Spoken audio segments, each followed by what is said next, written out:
Nasabat ng mga otoridad sa Tabuk City, Kalinga ang tinatayang 7.3 milyong halaga ng marijuana bricks sa isang matagumpay na operasyon laban sa iligal na droga. Narito ang ulat ni Police Master Sergeant Lenny Valerio.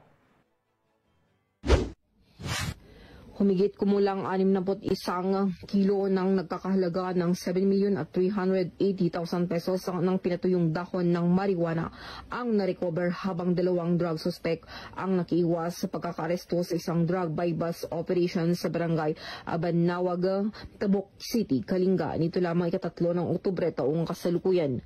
59 na bricks ng pinatuyong dahon ng marijuana, 5 vacuum sealed na plastic bag ng pinatuyong marijuana fruiting tops at isang motorsiklo na ginamit ng mga suspekang sa pagdi-deliver ng illegal na droga bago tumakas sa mga operatiba. Pawang nasamsama ng Philippine Drug Enforcement Agency Cordillera o PDEACAR kasama ang Mountain Province Provincial Office kasama din ang Provincial Police Office ng Apaya, Kalinga.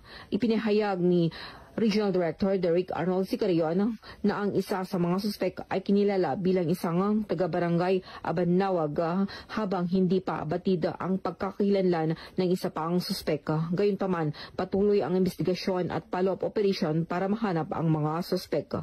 Kahit na mananatiling nakalayang mga suspek, kakasuhan sila ng paglabag sa Section 5, Article 2 ng Republic Act 9165 o Comprehensive Dangerous Drugs Act of 2002.